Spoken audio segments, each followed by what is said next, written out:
how's it going? I made it, I survived. I was thinking if I managed to pick up COVID on the flight here, I was wondering if I could continue doing Patreon while I had COVID, just kind of looking ahead. I think Chris Cuomo did that, I believe. If he can do it, I can do it, right? Good stuff. I'm excited because yesterday I didn't play at all. I was flying all day. And I picked up a guitar today and I immediately had like 3 or 4 new ideas. I love that about the guitar. It's incredible. You know how long I've been playing that thing? And there's still stuff to do. Anyway, this new place is going to be great. I'm going to be able to set up an amp here. Hoping to get to that maybe tomorrow. It's a little noisy here because it's on an urban street. But with an amp that shouldn't be a problem. And yeah, I think it's going to be good. Oh. There's this one thing I found today that it possibly could be a really good exercise for developing muscle memory. I want to test that out for a while before I lay it on you. But I get kind of excited about these things I find, and then a couple days later it just sort of fizzles out. Could be one of those, but it might not be. And if it isn't, it's cool. So, yeah. Anyway, Aaron's asking whether I could talk a bit about my inspiration to revise and expand Improviser's OS. Did the first edition of the book leave me, or possibly students, feeling a bit unsatisfied? Hell no, Aaron. Who could possibly be unsatisfied with that book? Seriously, just between you and me. Or was it more of a desire to document additional ideas in writing that you've been developing since the first version was completed? More that. Not saying there couldn't be dissatisfactions with the thing. I didn't have any, but I know for sure people could, because they always do when we make stuff. But no, it started in the most mundane way. I was talking to the guy that helps me at the label that distributes my stuff. And we were running out of the book, a printing of the book, which is no big deal because we print small numbers, but it was time to reprint. And he said he's a software guy. He's a kind of coding genius. Among, being a label magnet. It's GNATE.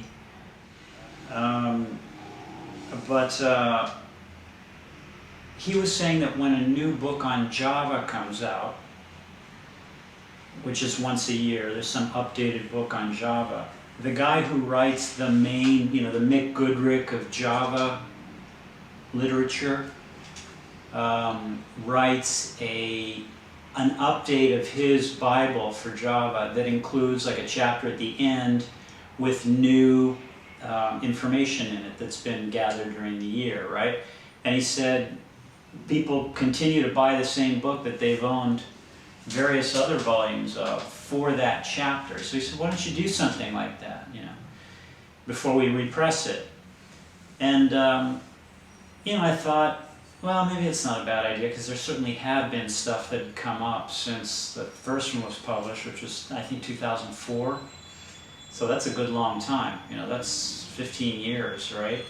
So yeah, stuff had come up that I wouldn't mind writing about. But it just seemed lame as I began kind of, gathering ideas for it. It seemed kind of lame to just throw another chapter at the end, Java style. And I quickly realized that to do this, it would have to be a complete rewrite. It just felt like that would be the way to do it. And so I kind of poured through the book, the old one, gathered the information that I thought was essential, which was a lot of it. I mean, it was pretty pared down initially. There wasn't a lot of filler. There was actually no intentional filler in the thing. But, some of the writing was a little obscure, like it didn't seem as clear as it might be. So in that sense, I did use questions that students had about the book. I tried to factor those in to how I describe the stuff. But I mean, man, there's one thing, aside here, one thing I realize is that no matter how, as I've talked about before, no matter how clear we think we're making something, people, it's not like people pore over it with a microscope. I mean, some people do, but some people just kind of read it casually. So a question like, So are formulas important or something? Which is actually a good question. Let me think of one that's kind of indicates a cursory reading. So should I use patterns with this, for example, with the formulas? That's a question I've heard. And the book is like all about how not to do that. So I'm not saying there's validity in every question. I think there is, actually, to be found in every question. But what I'm saying is, it's not like people really, grok. That's right. Every sentiment in the book, you know what I mean? So there's always, no matter how clear you try to make it, is what I'm saying, it can still be misunderstood, or the info can be passed over anyway.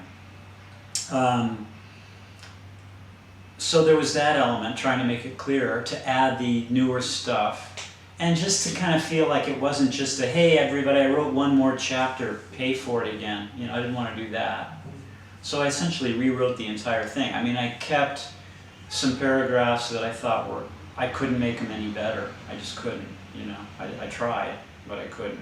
So some of that's in the book, but most of it isn't. Most of it's really a new way of saying some of the same stuff, a lot of the same stuff, but with 15 years more exploration described. So that, all right? I stand by it. I think it's an improvement. I think it lost a little something in terms of just, the first one was a little leaner and meaner, and this one is a little bit more, it's a little softer. It's a little less hard edge. Like I was really trying to, in the first one, it was really that kind of antagonistic relationship between the teacher and student, which kind of drove the whole thing, I thought. And this is the biggest difference. And in the second one, the teacher is a little bit more, tolerant and loving, if I can say that word, of the student. There's not quite as much acerbic conflict in the thing. But I think it's cool. I don't think it loses much from that. Adam's talking about math rock, which honestly, I sort of know what it implies, but it's not like I really know what that is. Is it like fusion, rock fusion? It seems like it. As opposed to jazz rock fusion. Do you agree, Adams asks, do you agree a song labeled as math rock renders its emotional content irrelevant? I think labeling any music as an idiom does that. I don't think math rock does it more than anything else.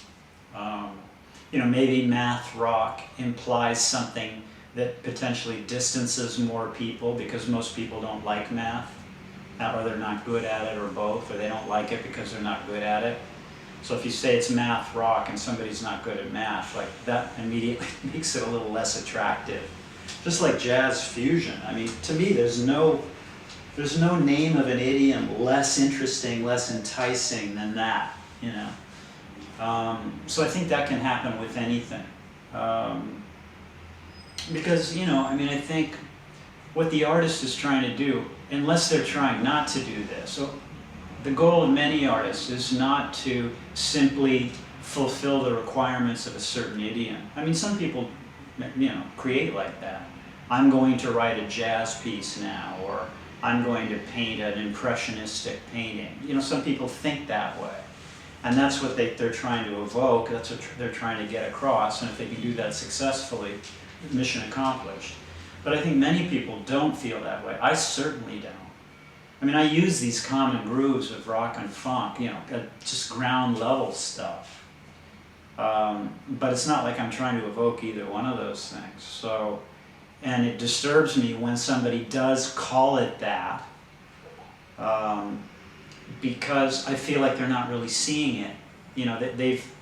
I have this theory about it. I think that when people perceive art, art is an invasion. It invades us. It invades our senses when we take it in. And that can be scary, and not everybody's down for that. Not everybody's down to be invaded with no barriers up. Some people are, some people are really open to that because they know there's so much juice out there that they can use to enrich themselves. They don't want to block themselves from it. But I would say most of us, really, even people that are open, have a certain amount of defensiveness built to protect ourselves from art. And one way to do that, the easiest way, the main way that people do it, is to try to define it.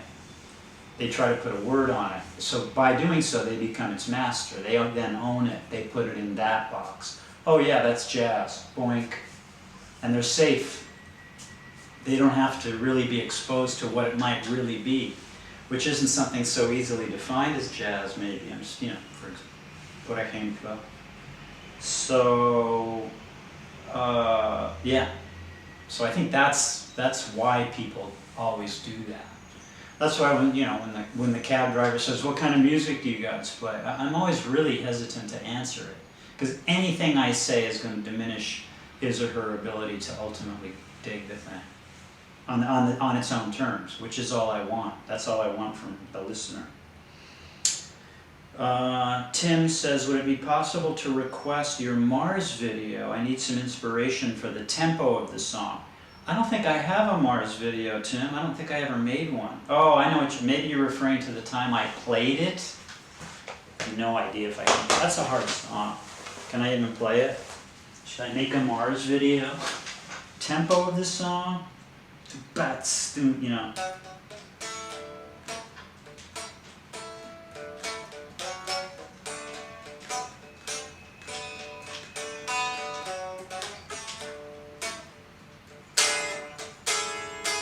This is a little slow, but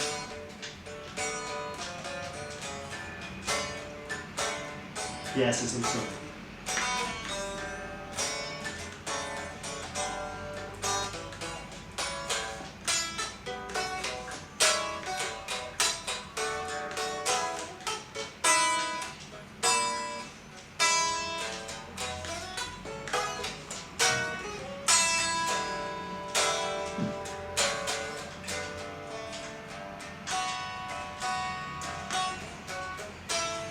Here's where I would play it with the band, maybe. Maybe here.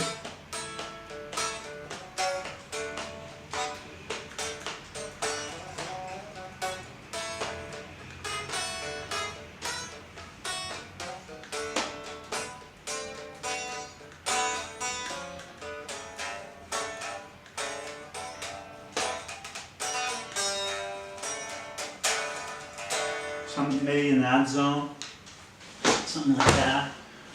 I hope that helps. I like this song. I mean, this song came from, my daughter had this ukulele. She was into ukulele for a while. And did she come up with it? I guess I did. I was playing it one day, digging it a lot. And that ba-da-do-dum, ba-da-do-dum, boo-doo-da-da, ba-da-da-da, came up. That's how it started. In fact, it used to be called Mars Uke, but now it's just called Mars. And then that led to the song. It's funny though, I'm remembering now, I played it once, a bass player subbed on the gig once, whom shall remain nameless, and I'm for no particular reason, he's a really good bass player, but this thing came up where there's a bass melody, like it plays through the first time through that verse, the bass is just kind of playing boom, that thing. And then the second time through the verse, the bass doubles part of the not the melody, but the sub melody, which is 1, 2,